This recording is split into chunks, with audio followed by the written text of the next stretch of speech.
सभी को हमारे उद्धारकर्ता प्रभु यीशु मसीह के पवित्र नाम से मैं अभिनंदन करता हूँ। हम सब लोग वचन को ध्यान करेंगे। हमारे बीच में आज बेंगलुरु से पास्टर कृष्ण भैया हैं, उनको हम स्वागत करेंगे। Praise the Lord. Praise Lord brother, ಕೇಳಿಸ್ತಿದೆಯಾ ಬ್ರದರ್? ಹಾಂ, ಎಸ್ ಸರ್, ಕೇಳಿಸ್ತಿದೆ.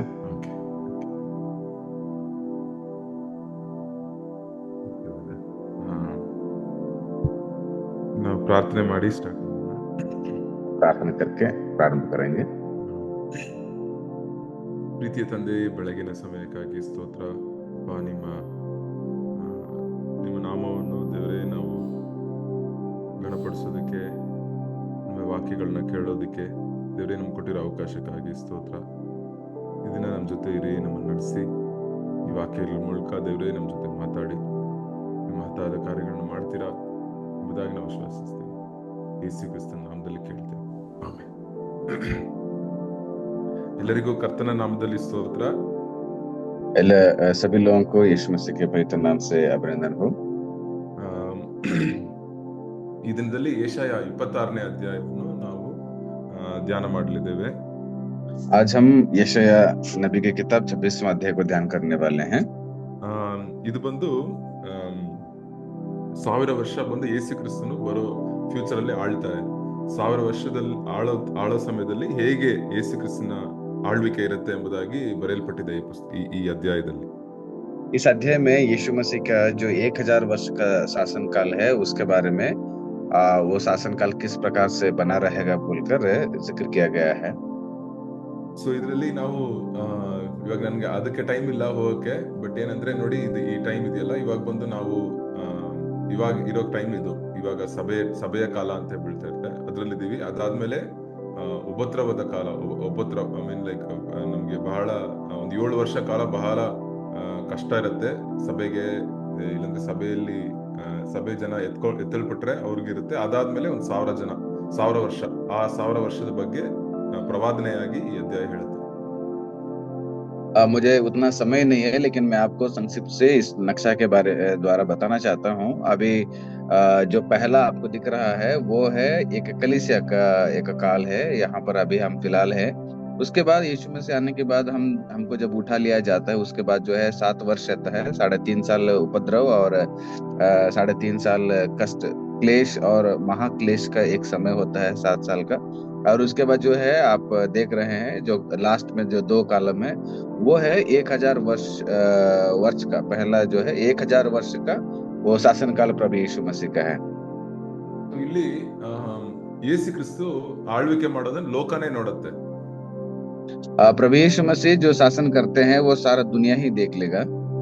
ಆದ್ರೆ ಇವಾಗ ನಮ್ಮ ಹೃದಯ ಮಾತ್ರ ಯೇಸಪ್ಪ ಆಳ್ತಾ ಇದ್ದಾರೆ. अभी जो है प्रभु यीशु मसीह हमारा दिलों को ही वो शासन कर रहा है.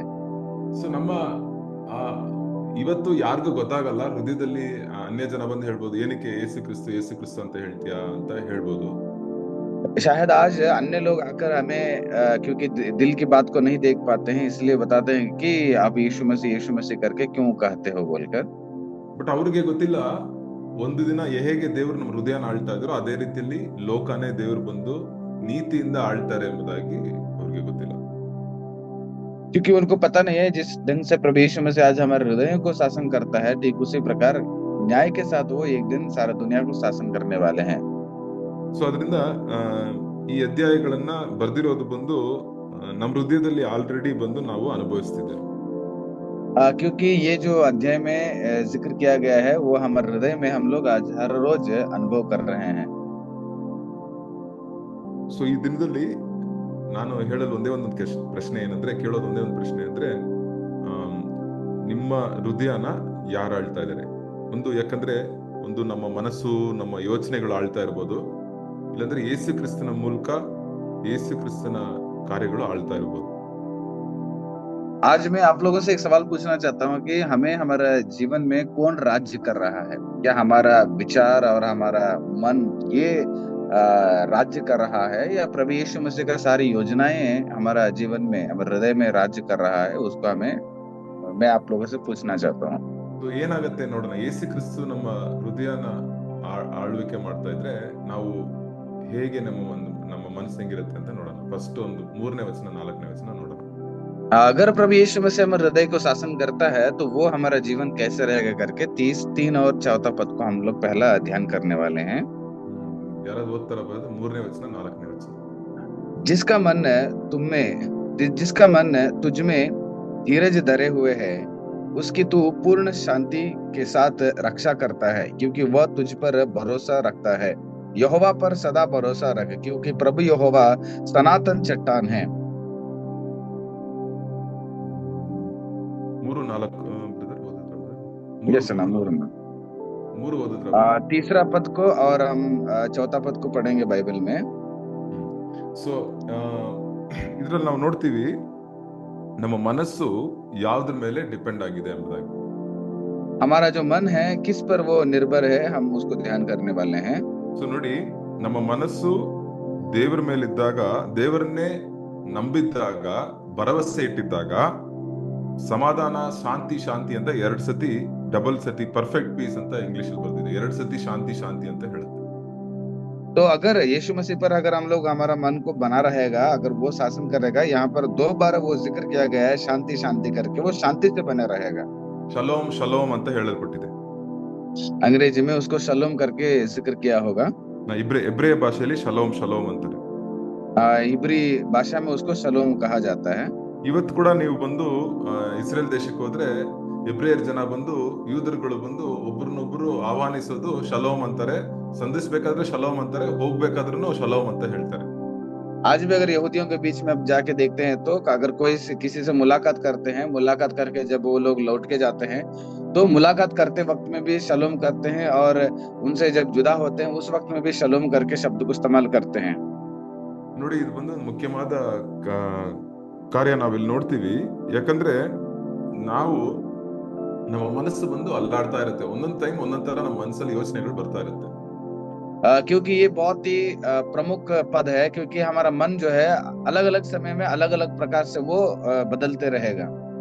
ಅದರಲ್ಲಿ ಶಾಂತವಾಗೇ ಇರೋದಲ್ಲ, ಅದು ಬಂದು ಓಡ್ತಾನೆ ಇರುತ್ತೆ. ಗಾಡಿ ಓಡೋ ತರ 100 ಕಿಲೋಮೀಟರ್ ಸ್ಪೀಡಲ್ಲಿ ಏನೇನೋ ಯೋಚನೆ ಮಾಡ್ಕೊಂಡು ಓಡ್ತಾನೆ ಇರುತ್ತೆ, ಗಾಡಿ ತರ ನಮ್ಮ ಮೈಂಡ್ ಅನೇಕ ಸರಿ. क्योंकि हमारा विचार, हमारा जो सोच है वो एक जगह में स्थिर नहीं रहेगा, वो 1 किलोमीटर तेजी में उधर इधर इधर उधर दौड़ते रहेगा। वो ಏನಾಗತ್ತೋ, ಇವ್ರೇನ್ ಹೇಳ್ತಾರೋ, ಅವ್ರೇನ್ ಅನ್ಕೊಂಡಿದಾರೋ, ಇವ್ರೇನ್ ಮಾಡ್ತಾರೋ, ಈ ಮಗನ್ಗೆ ಏನಾಗತ್ತೋ, ಮಗಳಿಗೆ ಏನಾಗತ್ತೋ, ಈ ತರ ಆಗತ್ತ ಅಂತ ಏನೋ ಯೋಚನೆಗಳು ಹೋಗ್ತಾನೆ ಇರುತ್ತೆ. ನಮ್ಮ ಮನ್ಸು ಬಂದು ಒಂಥರ ಕೋತಿ ತರ, ಒಂದ್ ಕಂಬೆಯಿಂದ ಇನ್ನೊಂದ್ ಕಂಬೆಯಿಂದ ಇನ್ನೊಂದ್ ಕಂಬೆ ಜಂಪ್ ಮಾಡ್ತಾನೆ ಇರುತ್ತೆ. हमारा मन जो है एक बंदर के समान उधर से इधर ऐसे दौड़ते रहेगा कि मेरे साथ क्या होने वाला है, मेरे बारे में वो लोग क्या सोचने वाले हैं, ये लोग कैसे सोच रहे होंगे, और मेरा बेटा के साथ क्या होगा, मेरे बेटी के साथ क्या होगा, ऐसे वो बदलते रहेगा। ಸೊ ಅಂದ್ರೆ ನೋಡಿ, ಒಂದು ಕ್ರೈಸ್ತನ ಮನಸ್ಸು, ಯೇಸು ಕ್ರಿಸ್ತನ ನಂಬಿರೋನ ಮನಸ್ಸಲ್ಲಿ ಯೇಸು ಕ್ರಿಸ್ತನ ಮೇಲೆ ಪೂರ್ತಿ ಭರವಸೆ ಇರೋದ್ರಿಂದ ದೇವರು ನನ್ನ ನೋಡ್ಕೊಳ್ತಾರೆ ಅಂತ ಒಂದು ದೊಡ್ಡ ಸಮಾಧಾನ ಅವ್ರ ಮನಸ್ಸಲ್ಲಿ ಇರುತ್ತೆ.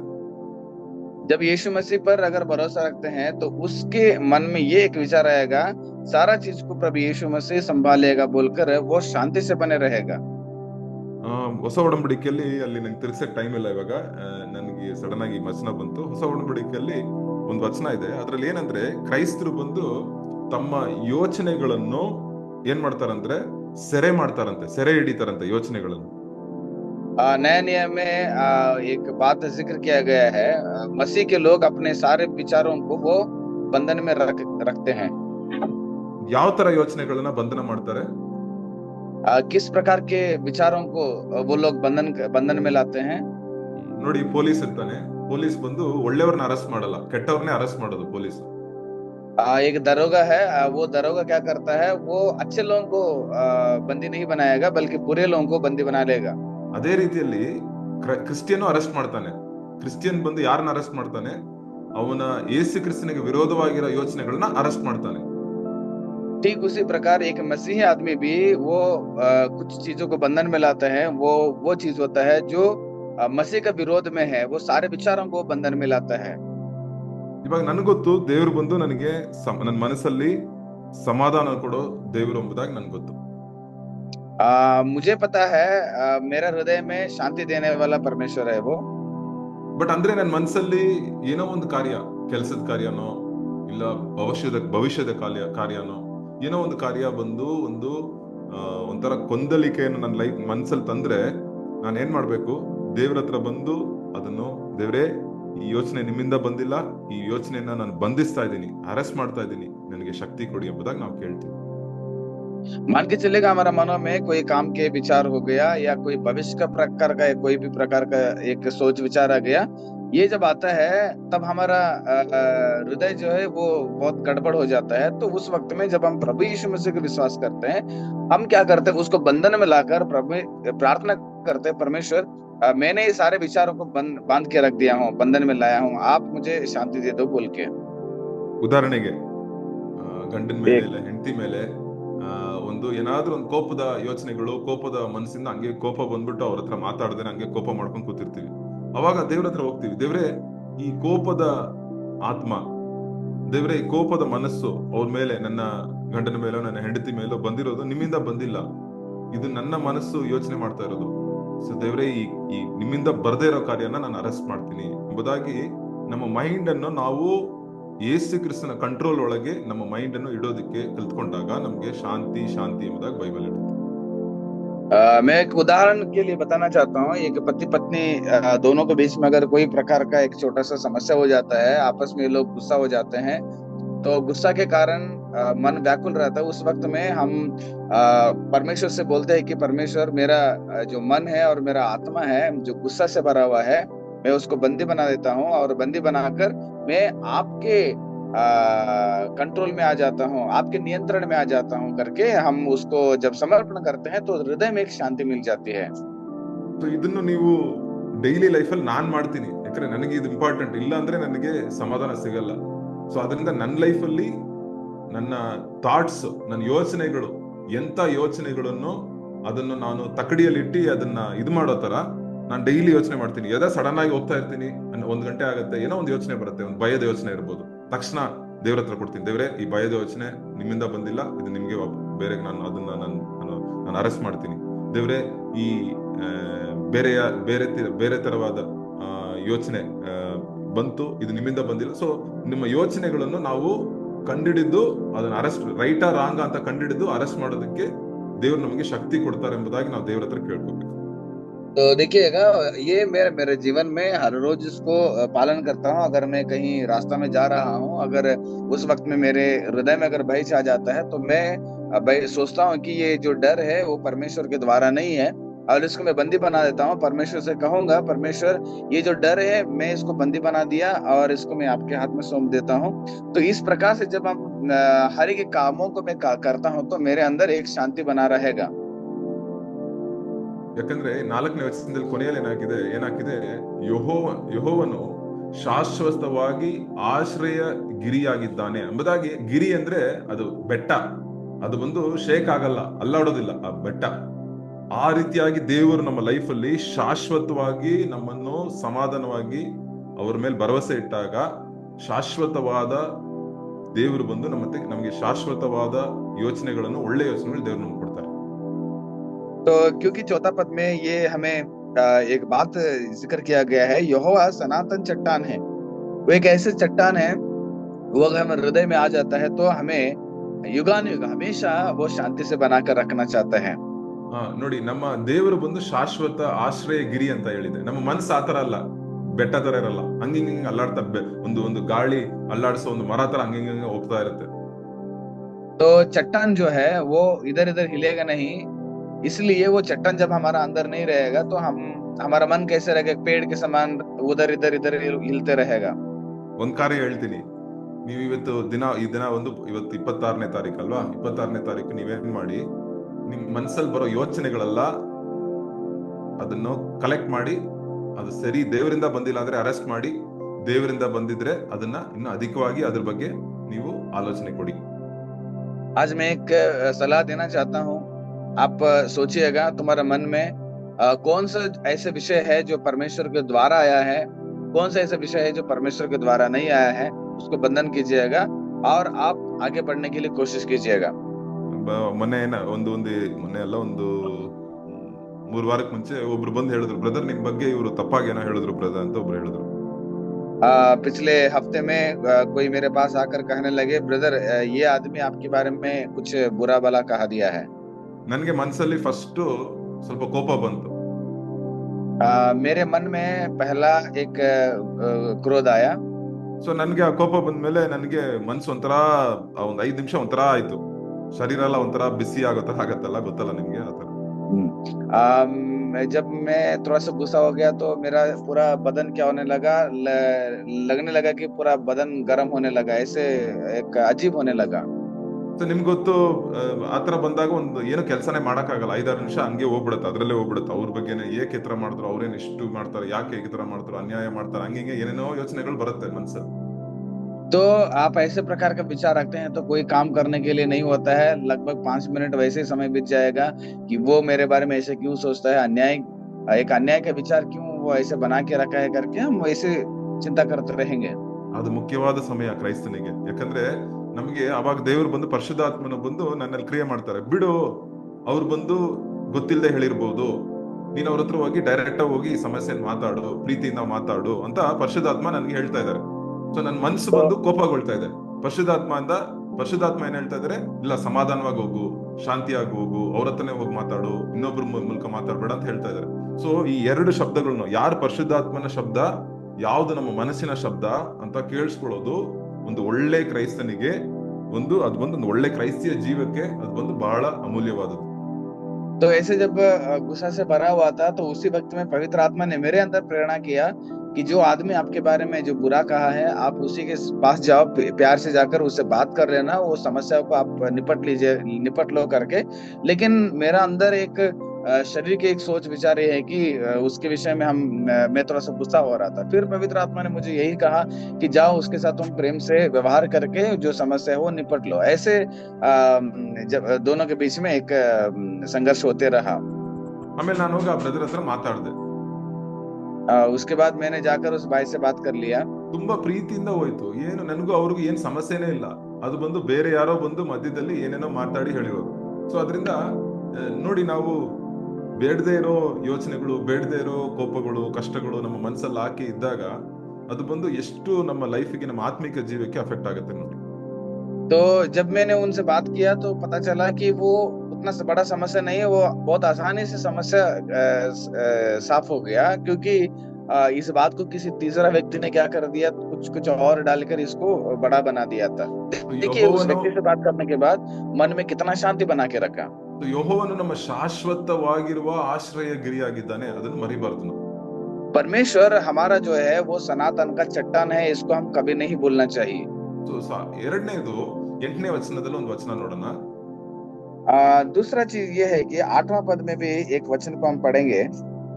ನಿಮ್ಮ ನಾಮಸ್ಮರಣೆಯು ನನ್ನ ಆತ್ಮಕ್ಕೆ ಕೇವಲ ಇಷ್ಟವಾಗಿದೆ ಅಷ್ಟೇ. ದೇವರ ನಾಮಸ್ಮರಣೆಯು.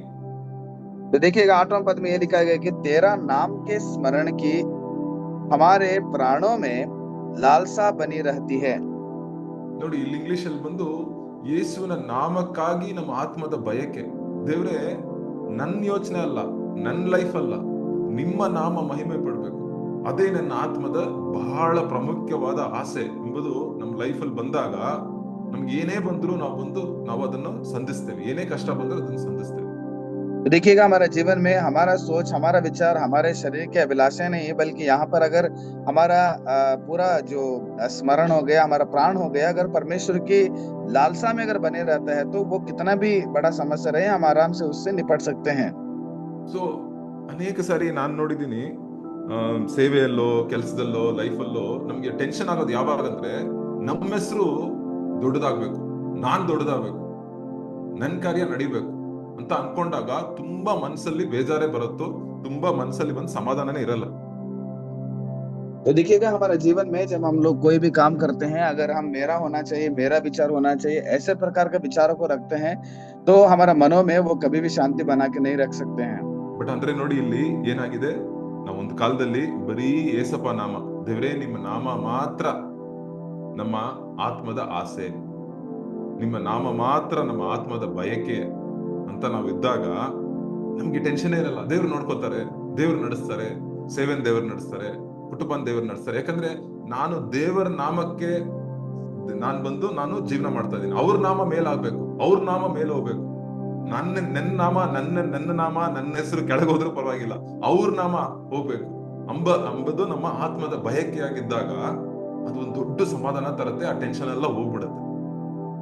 तो देखिएगा हमारा जीवन में मेरा और मेरा विचार ऐसा नहीं, बल्कि मेरा मन में, मेरा प्राण में अगर परमेश्वर के लिए